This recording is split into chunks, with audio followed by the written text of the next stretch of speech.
Since early spring, an eerie pattern has gripped coastal New England. What began as whispers on social media soon spiraled into widespread fear that a silent predator is targeting vulnerable women across quiet towns in Connecticut, Rhode Island, and Massachusetts. The remains of 6 people, mostly women, have been discovered since March. Their bodies scattered, decomposing, hidden. Each tells a story, but the story has no clear ending. Not yet. Despite official statements denying a link, locals, amateur sleuths, and online communities believe something darker is unfolding. On March 6th, the Norwalk River in Connecticut gave up its secret, the body of Paige Fannin, just 35 years old. A resident of West Islip, New York, Paige had been reported missing weeks earlier. Her body was recovered near an abandoned bridge, a place few visit and even fewer notice. Authorities offered no cause of death. The investigation remains active, but details are limited.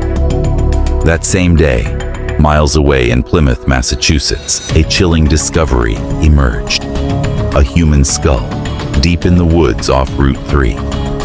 The victim is still unidentified. 2 remains, 2 states, 1 day. Was it coincidence or the first clue? March 19th brought a third horror.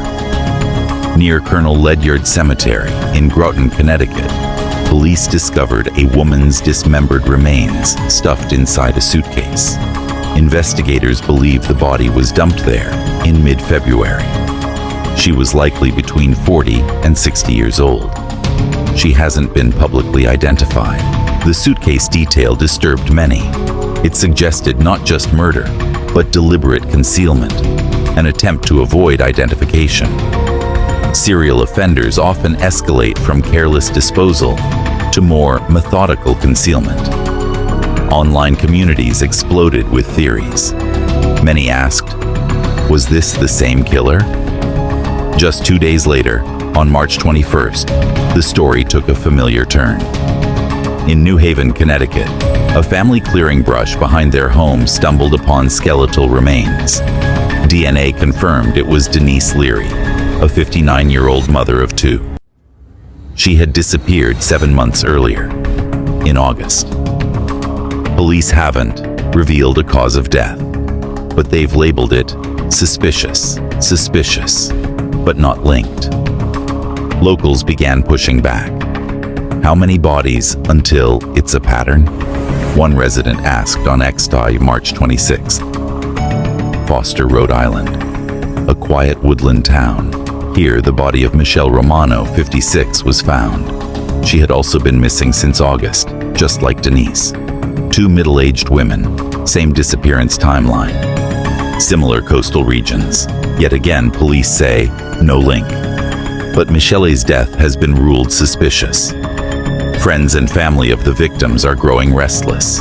So are amateur detectives across platforms. Many believe law enforcement is either overwhelmed or withholding information to avoid panic. On April 9th, in Killingly, Connecticut, human remains surfaced once again, this time on Woodward Street. So far, police have offered almost no detail. The gender hasn't even been confirmed. But Killingly is just 70 miles from Groton, 50 from Norwalk. The timing? Just weeks apart from the other discoveries. The message is clear. Someone is leaving bodies across New England. Whether it's one killer or multiple remains uncertain. Across TikTok, X, Reddit, and Facebook, theories are spinning fast. Many believe police are downplaying the threat to maintain calm. Others think this may involve human trafficking, ritual killings, or a long-term predator hiding in plain sight. The official stance? No known connection. Groton Police Chief Louis Fusaro urged the public not to rush to judgment. But that didn't sit well with many. One Rhode Island commenter said, You don't find 6 bodies in a month across 3 states, all women, all coastal, and call that coincidence. Even if the cases aren't connected, the fear is. Criminologists say serial killers tend to target similar victims, age, gender, behavior, operate in a specific area, refine their methods over time, leave few physical clues. Here, victims are mostly middle-aged women. Many were missing for months before being found. Some were stuffed in suitcases, some dumped in waterways, others left in wooded areas. One pattern, all away from public view. Someone is making sure these women aren't found right away. But why now? Why this cluster? Some believe it could be someone newly released from prison, or someone who recently moved between these 3 states. For the families of the victims, speculation offers little comfort. Paige Fannon's family described her as a bright spirit who struggled but was deeply loved. Denise Leary's children now face life without answers. Michelle Romano was described by her friends as a woman who always helped others, but no one could help her in time. For each family, closure feels farther away. And as more remains are uncovered, the clock is ticking, not just for justice, but for prevention. Are we witnessing the work of a methodical serial killer or a tragic coincidence in a region scarred by crime? The truth is still buried. But this much is clear. Until answers come, fear will spread. And every new discovery will only fuel the fire. While the media has focused on recent discoveries, investigators are quietly revisiting unsolved cold cases from the past decade. In 2015, Jennifer Glasser, 42, vanished after a night out in Bridgeport, Connecticut. Her body was found months later, partially buried near the Housatonic River. Her case was never solved. In 2018, Maria Toscano, 39, disappeared in Fall River, Massachusetts. Her car was abandoned at a commuter lot. She was never seen again. No trace, no body. Now, some believe these older cases may not be isolated. They fit a haunting pattern. Same age range, same geographic stretch, same method of disposal or vanishing. The chilling idea. The killer may have been active for years, just unnoticed. Criminal profilers suggest that if this is a serial predator, he's likely male, aged 3,555, has an average job, possibly involving travel or access to isolated locations, is socially invisible, quiet, unassuming, could be a former military member, trucker, or fisherman, may have a history of domestic violence or assault. He may appear harmless, even helpful, but behind that mask, he knows how to hunt. Profilers also believe the killer could be watching the coverage, following online forums, and adapting based on public response. One terrifying possibility. These are only the bodies that have been found. New England has thousands of square miles of forests, lakes, rivers, and rural land. Experts say that for every body discovered, 2 or more may remain hidden. This idea is supported by a spike in missing persons reports. Between January and April, Connecticut alone logged over 320 women as missing. Many were found, but dozens remain unaccounted for. Could they be more victims? Several women have come forward claiming they were nearly abducted in the same regions. One woman from Mystic, Connecticut, shared on TikTok that she was followed by a man in a white pickup truck for 2 miles after leaving a bar.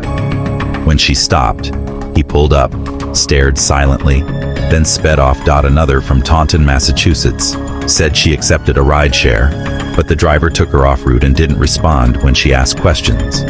She jumped out at a red light. These stories haven't been officially verified, but they show a pattern of predatory behavior in the same towns where bodies have turned up. Some crime bloggers and podcasters believe the media is suppressing information under police pressure. In several cases, local newspapers removed articles or changed headlines to tone down implications of a serial killer. One blogger received a cease and desist after publishing theories connecting the Groton and Norwalk cases. Is this about avoiding public panic or hiding the truth? The FBI has not publicly commented, but sources say they are monitoring the situation closely. The Bureau's Behavioral Analysis Unit, BAU, specializes in serial crime.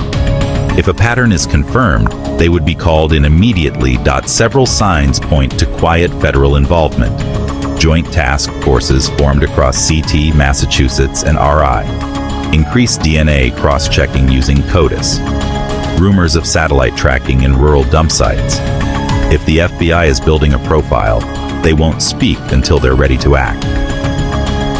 A chilling historical parallel. The new Bedford Highway killer.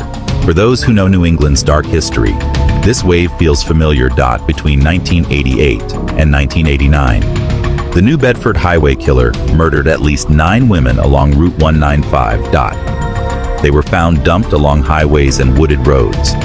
Most were never identified. The killer was never caught. Is history repeating?